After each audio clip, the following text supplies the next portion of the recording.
சும்மா இந்த மாதிரி சின்ன பெட்டு பேப்பரை கொண்டாது இதாங்க போஸ்ட்மார்ட்டம் ரிப்போர்ட்டு, அது ஃபில்லிங் தி பிளாங்க்ஸ், இதுதான் ஃபோரன்சிக் ரிப்போர்ட், அது இதுதான் அனலைஸ் பண்ணிக்கலாம் நீங்கன்னு சொல்லி விரிவான அறிக்கை கொண்டு வாங்க, இதெல்லாம் அறிக்கை கிடையாது அப்படின்னு சொல்லி தூக்கி போட்டு எல்லாத்தையும் டீட்டெயிலாக அவர் கொடுக்க சொல்லியிருக்காரு நிர்மல்குமார் ஐயா. வரதட்சணை கொடுமை நடைபெற இல்லைன்னா அந்த பொண்ணு கடைசியாக ஒரு ஆடியோலாம் வெளியாச்சப்பா, அதெல்லாம் எதில் சேர்க்கறது கொண்டு போய் நீ எப்படி இப்படி வரதட்சணை கொடுமை நடக்கலைன்னே இப்படி வந்து கொடுப்பா, டேரிங்காக வந்து எப்படி கொடுக்குற அப்படின்னு சொல்லி அதை ஒரு வாங்கினார். நீதியரசர் எஸ்.எம். சுப்பிரமணியம் மதுரை நீதிமன்றத்தில் அஜித்குமார் மரணத்துக்கு நீங்கள் ஒருபோதும் கவலைப்படவில்லை ஏழை மனிதர்களுடைய வாழ்க்கைக்கு அப்படின்னு சொல்லி துன்புறுத்தப்படாத உறுப்புகளே இல்லைன்னு அதில் டாக்டர் கொடுத்துருக்கிறார். அவனும் மருத்துவர் தான், இவனும் மருத்துவர் தான். ஆனால் அதுக்கே ஆட்டாப்சி ரிப்போர்ட் ஒரு பக்கம் சும்மா பிட்டு பேப்பர் மாதிரி விட கொடுக்குறாங்க. வரக்குள்ளே தெரிய வேண்டாம், ஒரு ஹைகோர்ட்டு போகுது இந்த வழக்கு சீரியஸ் ஆகிடும். என்ன அவ்வளோ அலட்சியம் என்ன உனக்கு? அதுக்கு தானே வேலை பார்க்குற நீ. பணமும் அரசியலும் விளையாடுதா ரிதன்யா அவங்களுடைய வழக்கில்? பணம் விளையாடுருக்கோம், விளையாடாமல் எப்படி இருக்கும்? நான் நிறைய திருப்பி சொல்கிறேன், உங்கள்கிட்ட சொல்கிறேன், கான்ட்ரவர்ஷியல் கொண்டு எரிக்காதீங்க, புதைங்க. ஒட்டுமொத்த சம்பவங்களையும் பார்க்குறப்ப ரிதன்யா அவங்களுக்கு நீதி மறுக்கப்படுதா? இது நம்ம ட்ரையல் கோர்ட்டில் தான் கொடுக்க போகிறோமே, ஹைகோர்ட்டுக்கு எதுக்குன்னு உடனே நினச்சிருப்பாரு. அவங்களுக்கு தெரியல ஹைகோர்ட் ஜட்ஜஸோட பவர் என்னென்னு.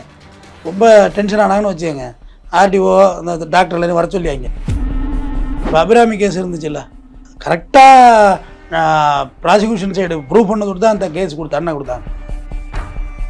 பவுல்ராஜ் கேஸில் வந்து சுவாதி சாட்சியே சொல்லலை மதுரையில், பிறல் சாட்சி சொன்னாங்க, ஆஸ்திரேலியா ஆனாங்க. ஜட்ஜி என்ன சொன்னார், நாங்கள் என்ன லூஸா? கவர்மெண்ட்டுடைய சிஸ்டத்தோட பேசிக்காக உள்ளது போஸ்ட்மார்ட்டம்ங்கிறது, அது ரொம்ப மிக ஆழமானது, நுட்பமானது. வணக்கம். இன்று நம்முடன் வழக்கறிஞர் தமிழ்வேந்தன் அவர்கள் இணைந்துள்ளார்கள். வணக்கம் சார். வணக்கம். ரிதன்யா அவர்களுடைய வழக்கு சென்னை உயர்நீதிமன்றத்தில் நடந்துட்டு இருக்கு சார். தற்போதைய நிலவரம் என்ன? அந்த வழக்கு எதை நோக்கி நகர்ந்துகிட்டு? அவங்க லோயர் கோர்ட்டில் அங்கே திருப்பூரில் பெயில் மூவ் பண்ணாங்க. 3 பேருமே உள்ளே தானே இருக்காங்க. சித்ராதேவி, கவின்குமார், அவங்க அப்பா ஈஸ்வரமூர்த்தி எல்லாம் உள்ளே தான் இருக்கிறாங்க. பெயில் மூவ் பண்ணாங்க, அங்கே கிடைக்கல. அப்புறம் அது டிஸ்மிஸ் தான் அங்கே ஆகும். இங்கே ஹைகோர்ட் வந்தாங்க. ஹைகோர்ட் மாண்பு நீதியரசர் நிர்மல்குமார் அவர்கிட்ட வந்துச்சு. நிர்மல்குமார் ஐயா என்ன சொல்லிட்டாருன்னா, அதில் பார்த்தீங்கன்னா ஆர்டிஓ விசாரணை இருக்குல்ல, 7 வருஷத்துக்கு கம்மியாக நம்ம செத்தோம்னா ஆர்டிஓ விசாரணை தான், 7 வருஷத்துக்கு மேலே செத்தா தான் ஆர்டிஓ விசாரணை. திருமணம் நடந்து 7 வருஷம் இல்லை, அதுக்குள்ள டவுரி ஹராஸ்மெண்ட்டு மேட் அவுட் ஆகுன்னு வச்சுங்க. 7 வருஷத்துக்குள்ள ஆர்டிஓ விசாரணை. ஆர்டிஓ விசாரணை வரதட்சணை கொடுமை நடைபெறவில்லைன்னு சர்டிஃபிகேட் கொடுக்குறாரு. ஒன்று அப்பதான் கேட்டார் அவர், வரதட்சணை கொடுமை நடைபெற இல்லைன்னா அந்த பொண்ணு கடைசியாக ஒரு ஆடியோலாம் வெளியாச்சப்பா, அதெல்லாம் எதில் சேர்க்கறது கொண்டு போய் நீ எப்படி இப்படி வரதட்சணை கொடுமை நடக்கலைன்னே இப்படி வந்து கொடுப்பா, டேரிங்காக வந்து எப்படி கொடுக்குற அப்படின்னு சொல்லி அதை ஒரு வாங்கினார். சரி, இவங்க தான் ஒரு படி இப்படி இருக்காங்கன்னா அதுக்கு மேலே அட்டாப்சி ரிப்போர்ட்டு, சும்மா ஒரு சின்ன பிட்டு பேப்பரில், அந்த சைஸ் பேப்பர் கூட என் ஆஃபீஸில் இல்லை, சும்மா இந்த மாதிரி சின்ன பிட்டு பேப்பரை கொண்டாது இதாங்க போஸ்ட்மார்ட்டம் ரிப்போர்ட்டு, அது ஃபில்லிங் தி பிளாங்க்ஸ், அது அப்படி இருக்கக்கூடாது, பக்கமாக இருக்கும். அதாவது ஸ்டேஜாக இருக்கணும். ஏன்னா இட்ஸ் கான்ட்ரவர்ஷியல் டெத் இல்லை. நார்மலாக ஒரு ஆக்சிடென்ட் கேஸ் இருக்குல்ல தம்பி, அதுக்கே வந்து 2 பக்கம் கொண்டு வருவாங்க டாக்டர், அவ்வளோ க்ளீனாக பார்ப்பாங்க. ஏன்னா இறந்தது வந்து எவ்வளோ பெரிய கனரக வாகனத்தெல்லாம் என்னங்கிறதெல்லாம் நம்ம அண்டர்ஸ்டாண்ட் பண்ண முடியும். கேஸ் அப்படி தான் கொண்டு வருவாங்க கான்ட்ரவர்ஷியல் டெத்துக்கு. நீரில் மூழ்கி சாகுறாங்கல்ல, தண்ணியில் மூழ்கி சாகிறது எல்லாமே அப்படி தான் பார்ப்பாங்க. இது வந்து ரொம்ப பெரிய ஹைக்கான கேஸ். இது அதுக்கு ஒரு பக்கத்தில் கொடுத்து அனுப்புகிறாங்க. இதுதான் ஃபோரன்சிக் ரிப்போர்ட், அது இதுதான் அனலைஸ் பண்ணிக்கலாம் நீங்கன்னு சொல்லி விரிவான அறிக்கை கொண்டு வாங்க, இதெல்லாம் அறிக்கை கிடையாது அப்படின்னு சொல்லி தூக்கி போட்டு டேட்டு போட்டார், கேஸு போஸ்ட்போன் பண்ணுறாங்க.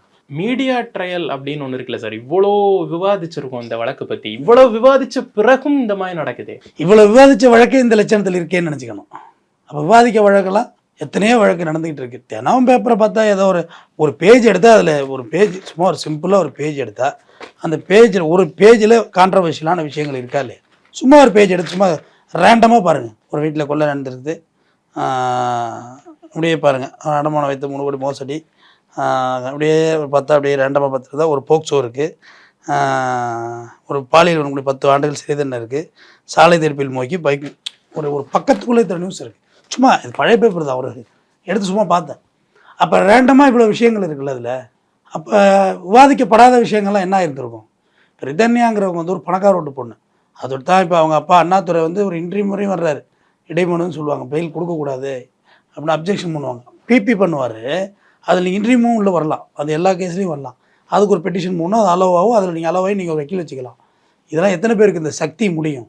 அப்போ இவ்வளோ வந்து நீதிபதியாக டென்ஷன் ஆகிற அளவுக்கு உங்களோட அறிக்கையும் தாக்குதலும் இருக்குன்னா, அப்போ சாதாரணப்பட்டவங்களுக்கு நீங்கள் எப்படி, ஒரு சாமானியனுக்கு நீங்கள் எப்படி வழங்கிடுவீங்க நீதி? ஒரு ஏழை எளியவங்களுக்கு. அதை அழகாக கேட்டாருங்க, யார் தெரியுங்க? மாண்புமிகு நீதியரசர் எஸ்.எம். சுப்பிரமணியம் மதுரை நீதிமன்றத்தில் அஜித்குமார் மரணத்துக்கு நீங்கள் ஒருபோதும் கவலைப்படவில்லை ஏழை மனிதர்களுடைய வாழ்க்கைக்கு அப்படின்னு சொல்கிறார்.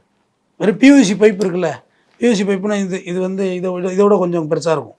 அதில் தான் எலக்ட்ரிக்கல் பியூசி பைப்பு சின்ன குழா அதால் தான் அடித்தாங்கன்னு சொல்லி மகஜர் அதான்னு சொல்லி கொண்டு வர்றாங்க. அப்புறம் எப்படி மரண நிகழ்வு? அதை தான் அவர் கேட்டார். இதால் அடித்து ஒருத்தர் செத்துருவானா, நீங்கள் அப்படியே கொண்டு போய் ட்ரையலில் போட்டு இதுதான் மகஜர்னு சொல்லுவீங்க, அக்கிட்டல் வாங்கிட்டு போயிடுவீங்க.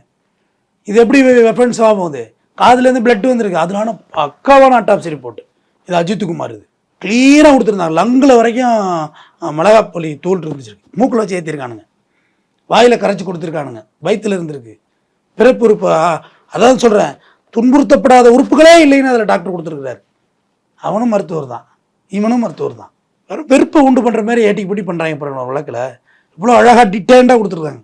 இப்படி ரிதன்யாவுக்கெல்லாம் இப்படி கொண்டாந்து கொடுத்தாங்கன்னா கேஸ் விடுதலையிலே ஆகிடுங்க, ட்ரையல்லாம் நிற்காது இப்படிலாம் கொடுத்தாங்க.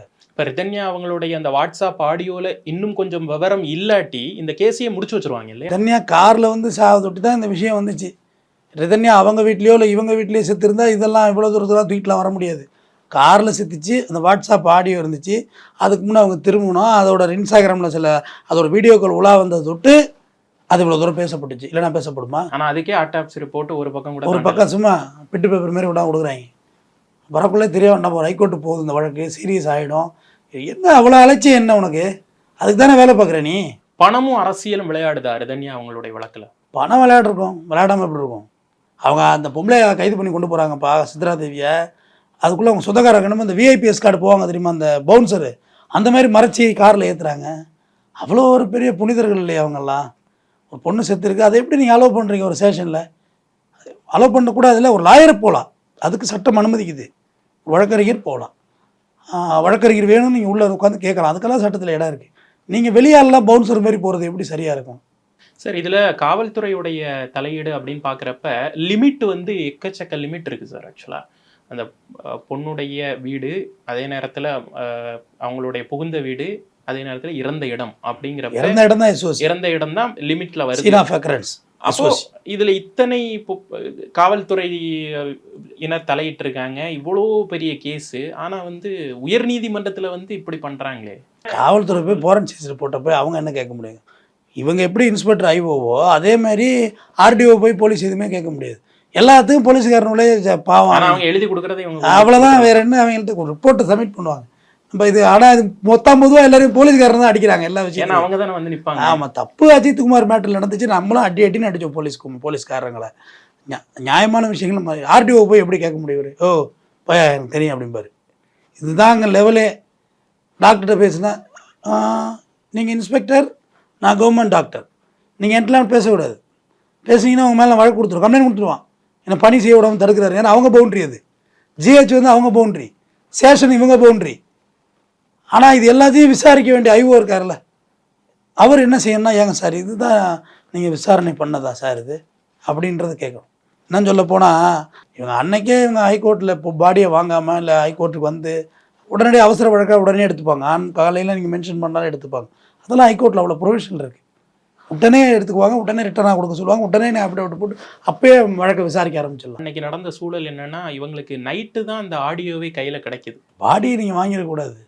இப்போ கவின் அந்த இவர் இருக்கார் நம்ம திருநெல்வேலி படுகொலையில், பாடியெல்லாம் அன்றைக்கே வாங்கியிருந்தா அவ்வளோதான், அந்த பையனோட சுர்ஜித்தோட கேஸை முடிச்சிருப்பாங்க. அவங்க நினச்சது அதுதான். ஆனால் அங்கே வேறு மாதிரி ஆயிடுச்சு. ஒருத்தர் சரண்டர் ஆகிட்டான், பாடியை வாங்கிடுவாங்க, எரிச்சிருவாங்க.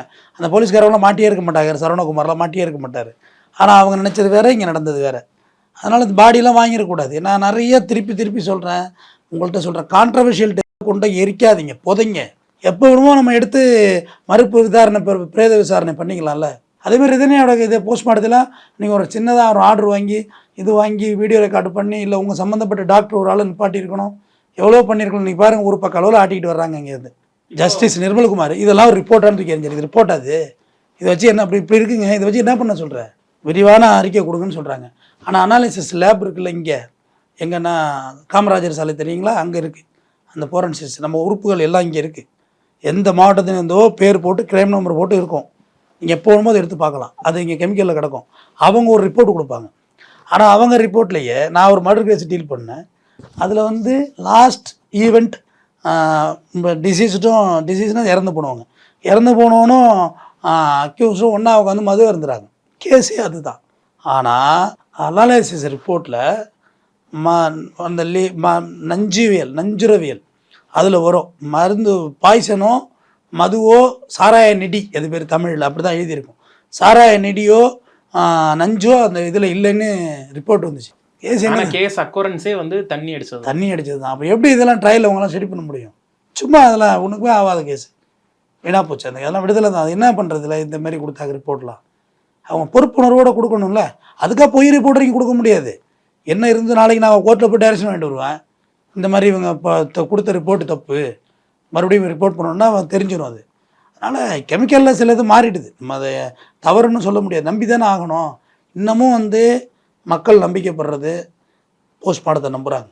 ஒரு மருத்துவர் கன்ஃபர்ஸ் பண்ணுறா ஸ்டேட்மெண்ட் கொடுக்குறாங்கன்னா அது கரெக்டாக இருக்குங்கிற ஒரு நம்பிக்கை இருக்குது இன்றைக்கும். ஏன்னா அந்த துறையை நிறைய பேர் விரும்பியே போகிறதில்ல. டாக்டர் அந்த அந்த அந்த ஃபீல்டில் போஸ்ட்மார்ட்டம் ஃபீல்டில் வந்து ஆரம்பத்தில் ஸ்டூடெண்டாக இருக்குள்ளே கம்பல்சரியாக பண்ணி ஆகணும். அதுக்கப்புறம்லாம் ஆன பேர் ஒதுங்கிடுறாங்க. அது பேர் தான் எல்லாம் ஐஃபை மருத்துவமனைக்கு போயிடுறாங்களே. ஒரு கவர்மெண்ட்டுடைய சிஸ்டத்தோட பேசிக்காக உள்ளது போஸ்ட்மார்ட்டம்ங்கிறது. அது ரொம்ப மிக ஆழமானது, நுட்பமானது. அதை பற்றி தனி புக்கே இருக்குது, 600 பக்கத்தில் இருக்குது. அது எப்படி பண்ணணும்னு ஒன்றுக்கும் ஒன்று இருக்குது. காஸ் ஆஃப் டெத்தை நீங்கள் தான் கோர்ட்டில் வந்து நிரூபணம் பண்ணணும். டாக்டர் கொடுத்த ரிப்போர்ட்டை மறுபடியும் ரிவைஸ் பண்ணி எல்லாத்தையும் டீட்டெயிலாக அவர் கொடுக்க சொல்லியிருக்காரு நிர்மல்குமார் ஐயா. இப்போ நீதிமன்ற இந்த உத்தரவு வந்து என்ன மாதிரியான ஒரு தாக்கத்தை ஏற்படுது சார்? மறுபடியும் வந்து ஆரம்பத்துலேருந்து ஸ்டடி பண்ணுமா? லோயர் கோர்ட் வந்து ஜட்ஜாக வர்றாங்கல்ல, அவங்களுடைய ஒரு தாட்டு இந்த ஆர்டர் காப்பி ஒரு தாட் ப்ராசஸ் ஏற்படுத்தும். இதில் நிறைய ஃபேர் இல்லை, ஏட்டிப்புட்டி பண்ணி வச்சுருக்காங்கிறது தெரிஞ்சுக்குவாங்க. தெரிஞ்சுக்கிட்டு ஓரளவு மெரிட்டாக கேஸ் பார்க்க ஆரம்பிச்சிருவாங்க. நிறைய வழக்குகளில் நீதிபதிகள் இப்போலாம் நீங்கள் எந்த இடத்துலையும் வந்து நீங்கள் மேட்சப் பண்ணிடலாம்லாம் நினச்சிடாதீங்க. எல்லாருக்கும் எல்லாம் தெரியுது, க்ளீனாக பண்ணுவாங்க அழகாக. எதனையா வழக்கு ஓவர்லுக் இருக்குங்கன்னா அது நீதிபதிகளுக்கு ஒரு தாக்கத்தை ஏற்படுத்தும். ஏன்னா ஹைகோர்ட்டோட பெயில் ஆர்டர் காப்பி இருக்குல்ல, அதுவே ட்ரையல் கோர்ட்டில் எங்களுக்கு யூஸ்ஃபுல்லாக இருக்கும். ஒட்டுமொத்த சம்பவங்களையும் பார்க்குறப்ப ரிதன்யா அவங்களுக்கு நீதி மறுக்கப்படுதா? அப்படி சொல்லக்கூடாது. நம்ம சிஸ்டத்தை நம்பணும். முதல்ல யாரோ எங்கனாவது ஒரு சில விஷயங்கள், இப்போ அந்த டாக்டர் வந்து இதை நம்ம ட்ரையல் கோர்ட்டில் தான் கொடுக்க போகிறோமே, ஹைகோர்ட்டுக்கு எதுக்குன்னு உடனே நினச்சிருப்பாரு. நம்ம யாரையுமே அவசரப்பட்டு தப்பு சொல்லக்கூடாது. ஹைகோர்ட் வரும்னு எதிர்பார்த்து நம்ம ட்ரையல் கோர்ட்டு திருப்பூருக்கு தானே இவங்க போய் கேட்டிருப்பாரு, போய் அதை எடுத்துகிட்டு போய் அப்படின்னு இருப்பாங்க. நான் இங்கே சார் அது முழுசாக கேட்குறாங்கன்னா நான் தான் ட்ரையல் கோர்ட்டில் கொடுக்க போகிறேன், அப்புறம் ஏன் உனக்கு முழுசாக அந்த ரிப்போர்ட்டு அப்படின்னு இருப்பார். இப்போ போய்ட்டு ஜட்ஜி கேட்குறாருன்னொன்னே இப்போ மறுபடியும் எல்லாத்தையும் எழுதி ப்ரிப்பராக வாங்கிட்டு வருவாங்க. நம்ம அப்படி தான் பார்க்கணும். அப்படி பார்த்தா நான் ஜட்ஜிக்கு வந்து அவங்களுக்கு தெரியல ஹைகோர்ட் ஜட்ஜஸோட பவர் என்னென்னு. ரொம்ப டென்ஷன் ஆனாங்கன்னு வச்சுக்கோங்க, ஆர்டிஓ அந்த டாக்டர்லேருந்து வர சொல்லியாங்க, நேரில் ஆஜராக சொல்லி தூய்மை வளரையும் இந்த வாரத்தில் என்ன அது எங்கள் ஐஓ இங்கே இப்போ எஸ்ஐ தான் வருவாங்க, ஐஓ வர சொல்லு. கேஸெல்லாம் பட்டி வச்சுருக்காரு நிர்மல்குமார், நான் பார்த்துருக்கேன். இப்போ ஐஓ வர சொல்லியா, நீ உனக்கு என்ன கேஸை பற்றி புலன் விசாரணை அதிகாரி வர சொல்லு, கேஸை டேட்டு போடுறேன். அவர் சின்ன விஷயமா இருந்தாலும் கேட்டு தான் ஆர்டர் போடுவார்னு வச்சுங்க. தட் இஸ் இதுனே ரிப்போர்ட். இது ஒரு கான்ட்ரவர்ஷியல் டெத்துக்கான ரிப்போர்ட்டாக இது. திருநாட்பூர் ஆக்சிடென்ட் கேஸ் கூட எலாபரேட்டடாக இருக்கும், இவ்வளோ ஷார்ட்டாக இருக்குன்னு கேட்பாங்க. ஜட்ஜஸ் மாதிரியெல்லாம் ஒரு எப்படி சொல்கிறது, ஒரு கிளவரான ஒரு மனிதர்களை நீங்கள் பார்க்க முடியாது. நான் ரொம்ப வியந்திருக்கிறேன். நானும் பொதுமக்கள் மாதிரிலாம் பேசிட்டு கிடந்திருக்கேன் ஒரு காலத்தில். எங்கள் அது எம்ஆர் ராதா சொன்னதை வச்சுக்கிட்டு அவர் படத்துக்காக ஏதாவது காமெடிக்காக சொல்லி வச்சுட்டு போகிறாரு. அவர் சொல்கிறதெல்லாம் அவர் என்ன எஜுகேட்டடா என்ன, அவர் லாயரா? 30 வருஷம் போய் சொல்கிறோம், 31 வருஷம் ஜட்ஜானா எப்படா உண்மை சொல்லுவான்னு சொல்கிறாருல்ல.